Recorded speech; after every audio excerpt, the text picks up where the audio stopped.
is a very Tonto. famous number 2. Yeah. Well, and on that, Don Quixote, and you got to go because isn't that a takeoff? Isn't everything a takeoff on like Don Quixote? Well, Quixote and Sanj. No, what is it? Pancho and Cisco. Oh, Pancho. Cisco. Cisco. I almost think that Cisco got number 2'd. Do we have Rap now? Is he ours? I don't know Michael well enough to call him Rap all of a sudden. I don't know why the hell I did that. What's up, Rap. Michael? Yo, how you doing? Dude, we're so stoked to talk to you. We look, all the stuff that you've done to be famous, that's all awesome. Great. But everybody on the show is addicted to your effing social media accounts, man. Let's do it. How you guys doing? I appreciate you guys having me on. Absolutely. How many dumb interviews you got to do today? 30? Nah, not many, and they're not dumb. I appreciate you guys having me. Awesome, man. I appreciate that people have any questions for me at this point. So social media, comedy talk, whatever you guys want to talk about, I'm down. Well, right. we played your clip from a couple weeks ago a couple times on the show where you chased that shoplifter out of the drugstore, The Rite Aid or whatever. Yup.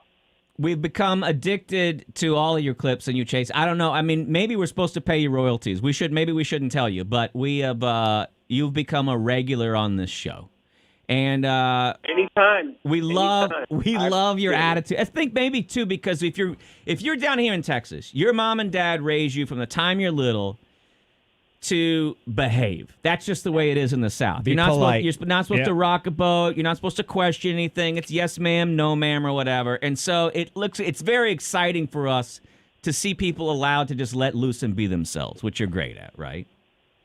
Right, like a lunatic from New York, I stand out. I get it. Yeah. And I was told to behave and all that stuff.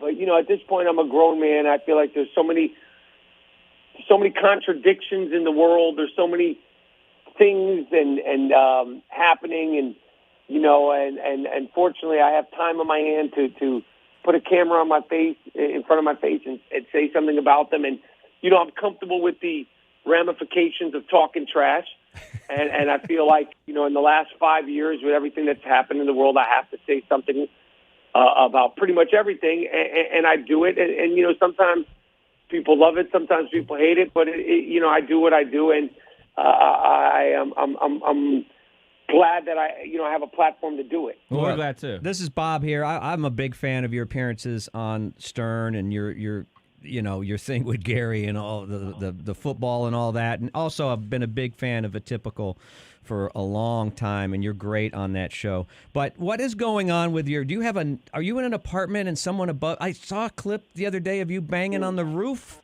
with a broomstick or something on the ceiling. What's going on? I'll tell you, I have tenants upstairs. They're animals. I don't know if they have I don't know if they're in a loveless relationship or what, but they're stomping around. It's not like they're working out. If they worked out and it stopped, I would understand, like, okay, it's going to be done in a half hour. It's not that. And it's not like I live in some 5,000 square foot apartment. It's a nice size apartment, but there's only so many things you need to do upstairs for me. And it's like they're running track meet, or there's a herd of elephants up there all the time, and they're harassing me, so I need to harass the harassers. Yes.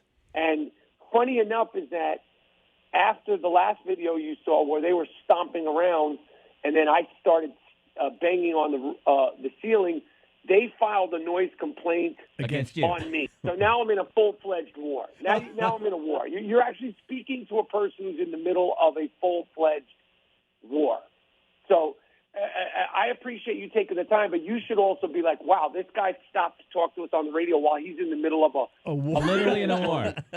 Yeah. Should we send you, can we send you a Texas broomstick? What can we do to help out? Because we want baseball bat, something. We're in. We're conscripted into your services, and we'll help you fight the battle. Are you on my side? Absolutely. 100%. Are you on my side? Here's the thing I've learned Team about Rapaport. you. Yeah. people like Rapaport, that's got to be the best guy to have a drink with. I'll have 1 or 2 drinks with you. I don't want to be there as it really starts to get nasty after a bit, right? I don't trust myself. I don't know if I trust you yet, Michael. But I want to be on your side in the war because I don't want to fight you. See, now I'm thinking you might be a double agent because you just spun that out. I don't know. Is this the actual neighbors upstairs? Like, I don't know what. Yeah. Who am I talking to? Because I thought I was talking to my guys in Austin. Now I feel like I might be talking to my neighbors upstairs. That's how conniving you we are. You don't know who to trust anymore now, But Michael. you got to wonder what they're doing up know. there. There was a Geico commercial recently where it's kind of like this, where there's a group of a family of cloggers on the floor above somebody. Yeah. Like, what are they doing? I can't answer I that. don't know what they're doing. I can't answer that. I don't know. It'll come out in the you deposition. Can't answer that. See, I knew. See that? See, I knew there was something funny about this interview. You just said you can't answer that. You think that I'm not paying attention to what's going on here? You guys are double agents. Yeah. You guys are double agents working for the enemies that are living above me. No. Michael, we asked that about Matt Bearden every day on this program if he's a double agent against us. Man, you're going to be in town 3 nights headlining the Cap City Comedy Club when it opens. Tickets, links to it up at the Matt, Bob, and B-DOE page at KLBJFM.com. Of course, we love your rants. I love the fact that it doesn't seem like it's a week goes by unless Michael's got a beef against somebody. Lifetime Longhorn Kevin Durant, that always made the news when you two were going at it. Are you guys besties now? Do you game together? No, they're still at each other. No, I don't think we're going to be besties. I'm fine with that. He can continue chasing rings and chasing championships. He's a great player. He'll never get it done on his own. Brooklyn Nets will not get it done because the basketball gods don't like to see basketball teams contrive. They like to see them go through something. He's one of the greatest players in the league right now, but he needs a cavalry around him. There is something unique about, because you'll take the ad of him all the time, but you also agree that he's a great player. So how does the beef work? You know, there's levels to it. You know, I'd be ridiculous if I didn't acknowledge how excellent of a basketball player is. It doesn't mean that he, you know, like a lot of these guys are stunted. You know, they're like debutantes. So sure, when you're DMing somebody saying you're going to spit on somebody, that's because you're stunted. You're not a grown up. You look 57. You know, Kevin Durant is probably 31, 32. He looks 57, but he still behaves, you know, like a 17-year-old. All that being said, I will never say that he's not sick and one of the greatest scorers in the history of the NBA. I think this is why your trolls work so well. Is a lot of people, they don't understand how to troll at a pro level. Yeah. They come hard from the very beginning and say, you suck at everything. You're disarming because you say, hey, dude, you're incredible, but here's my beef. I think that's what shocks them. Listen, that's why I get paid the big bucks. And that's why when I tell you I'm at war with my neighbors, I didn't start the war with my neighbors, but rest assured, you'll finish. I will finish Hell it will be finished. How many fronts is Michael Rapaport fighting battles on these days? Today, I would say, well, there's the neighbors. I am disgusted by what I saw at the NBA dunk contest. Yes. Yesterday was President's Day, so I had lots. I'd say about 3 to 4. I think I'm forgetting a few. It's a light day. It's only Tuesday. You know what I mean? So it's light. It's light so far. Okay. Well, we'll see what we can do. We'll get you to say something you didn't mean to, and we'll send it to TMZ and see if we can't ratchet it up for you, all right? They love to get on you. I mean, but you're pretty good, too, because you pick some of your trolls at a high level, too. You don't bother you're not going to Yelp a pizzeria down the street. You go big. I got to go big. And it's definitely, I think it out. I think it through. You have been, did you always want to be a comic when you were young? Because you've been an actor I think your first role was maybe over 30 years ago. Am I right about that? Or somewhere around there? I feel like I remember you from when I was in college and getting high in dorm rooms. Yep. Remember seeing you. And then you've been continuing to do that.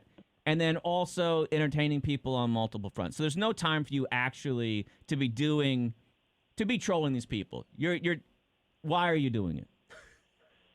There's always time to troll. Always time to There's always troll. time to troll. It's a bumper And I don't sticker. call it trolling. I call it ranting. I call it ranting. Yeah. You know? Right. And it's not always, it gets, a lot of times I'll do rants about things I love. I went into a whole rant the other day about Saturday Night Fever and why I love that movie and why it's so great and why it still, stands the test of time. People don't respond to the positive ones as much as they respond to the negative ones. But like ranting, it doesn't have to be things you don't like. A lot of times, for me, it catches attention when it's things that I'm frustrated about. But, there's plenty of things that I love and that I'm excited about and that make me happy and that I appreciate and that, I just have reverence for. The social media stuff catches on when it's me sort of angry. Yeah. So I think I gotta I try to balance it, but people see what they want to see, and I will say this because I know you guys get my sense of humor is that I'm a paid professional. I'm in control of what I'm doing. I'm not a total lunatic, or maybe I am. Maybe I am a total lunatic. But I know I'm excited to perform in Austin. I've never really spent a lot of time down there, so I'm pumped to make it down there. And I would love to come to the studio when I come absolutely. down there. Oh, yeah. Yes. You Hey, and Michael, enragement equals engagement. So just never forget that on your socials, buddy. A little background. Enragement Equals engagement. Yeah, put it on it. We'll print a T-shirt and we'll have it waiting for you at the club. A little background. We love the club. We have a 30-year relationship with the club. It's hosted some of the greatest comics on their way up and on their way down. We haven't rated where you are yet, but the club got blown up by COVID, shuttered. It was a huge loss for the city. I know. And these two cool brothers from the Helium Clubs have come in and re-resurrected it, and they didn't slap on the Helium name. They could have. And they said, we're going to leave Cap City. The city's excited. And when they finally said, here's our first group of comics we're bringing in, and when we saw that you were on there, we're super stoked. Hell yeah. We're all going to go catch you. Real quick, because I know, are they making you get off the phone now? Or can I get 2 minutes with you? Shortly, yeah. Okay. Yeah. But go ahead. I'm not rushing. Go ahead. This is just a dumb thing we do whenever we talk to celebs. What's the name of the IMDb game? We have another name for it. we call it the Dennis Quaid game because he Dennis was the Quaid first game. one we played it with. Dennis Quaid game. We're gonna name. We're gonna name some of your old movies, and you got to try to give us the character you played in the movie. If you get 3 out of 5, you get a set of steak knives. Yeah, set of steak knives. If you get it, Okay. here we go. 1993, Point of No Return. Who did you play? Good movie. Man. Was the character's name like Speedy or Jimmy or Frankie? It's I close. don't know. It's close. It's Big Stan. We'll give you half credit because you knew it. You knew it was somebody. I'm curious about knew this it was a one. meth squirrel, Because yeah. this is one of my favorite movies, and I forgot you were in it. But I got to go way back in your IMDb. Hang on a second. True Romance. Dick Ritchie. That is correct. What character was he? Was he? How could you characterize his character? Hang on. We're right, go pressed ahead. for time. Go So ahead. we got to get. I was the actor who was. I was Christian Slater's best friend, the actor. Gotcha. Dick Ritchie. Okay. Jay Hooker. Leo DiCaprio, big breakout for him. Basketball Diaries. This is an incredible character's name. Who did you play in Basketball Diaries? It was another one like big Frank, Jimmy. You're Paulie. listed as Skinhead. They didn't even give you a name. They just Skinhead. That's it. But there's Angry no white number guy. after it. Yeah, that's Yeah. good. You still got a chance Yeah. to redeem yourself. We'll get with something more recent. No, that's Give me 91. another one, man. Jesus. 29 Palms. Oh crap, man! You're going with all the Dumpo movies. Well, I'm not going to give you the easy. Come on. Okay, was it like Johnny Black? Johnny. Joey. They just called you the cop. That's it. Well, that was a good part, but that was a good part. It was a disappointing movie, fun part that nobody saw. But that was a good film. We'll give you something. Last one here, easier. You did it. You played 6 episodes. My Name Is Earl. Can you remember your character from My Name Is Earl? Great show. Jesus Christ. Jimmy, Jimmy, Squeaky, Johnny, something, Sleepy, play Joey by Four play. Eyes. Dennis. You played Frank. His name is Frank. You played Frank. There we go. We'll give you the credit. All I right. got it. Michael Rapaport, everybody. You're the hey, best. Keep fighting, dude. We love watching you fight with everybody. We love watching you be you. You're what we call a real one, man. Keep documenting. To the studio when I come to Austin. Yeah, Absolutely. you're welcome. 100%. Absolutely. We'll get with the club and we'll get them to arrange it, and we'll make them pay for the car for you to get over here, and you'll come hang in the morning. We'll feed you tacos and Beer. and barbecue and beer. Yeah, we'll take care of you, man. Take care, Done. Michael. Done. This Done. guy's so much. He's Oh okay. my Thank you, God. man. I almost that would be cursed. that'd be like a bucket list thing for me to meet Michael He's just a fun dude. Rapaport. I have no. Maybe he's toxic. Maybe we shouldn't have him here. Someone will tell us something about him, like, "Oh, hey, what happened to you? You disappeared." You remember when? I don't know if you were. I think you were here. Were you here with the Gary Busey thing? Yeah. Oh no, not the Okay, famous one. where they No, had to, like- I was here a second time. They had to send an advance person. It's Yeah. like get all the women out of the hallways They sent. when he shows up. I was here for the second time he Yeah. came, and everything was explained to him. Yeah. But yeah, Mike Rapaport is a guy that I thoroughly enjoy. Yeah. I love watching him back. Like, it's a fun thing. Did you ever hear stuff with about fantasy football with him and the guys on the Stern Show and stuff like No, that? He goes after no. Gary and calls him a monkey and all this stuff. I can't remember. Oh my God, it's hysterical. I can't remember the guy's name, the guy that's the head of Barstool, but that's his latest big fight is with the guy, the head okay. of Barstool. Good. And they've been going at it and going at it and going at it. I never want him to stop beefing with Kevin Durant. That is hilarious. I'm a huge dude. Kevin is my favorite player in the NBA. Yeah. I saw his debut game at the University of Texas. I had season tickets. I went to every single home game that season. I watched every Kevin game here. Yes. I love the guy. I root for him. I get so excited. I saw him one time at Eddie V's, and I tried to pay for his meal, and he wouldn't let me. I love Kevin Durant. That said, I also love watching Rapaport go after. And It's I think, amazing. I think part of it is because I was raised, and I know that you're that way, Bob. Yeah. I think you were a little bit the same way, Beto. We were raised in households with dads that rules were important to them. You follow the rules, you be good, don't screw up. Right.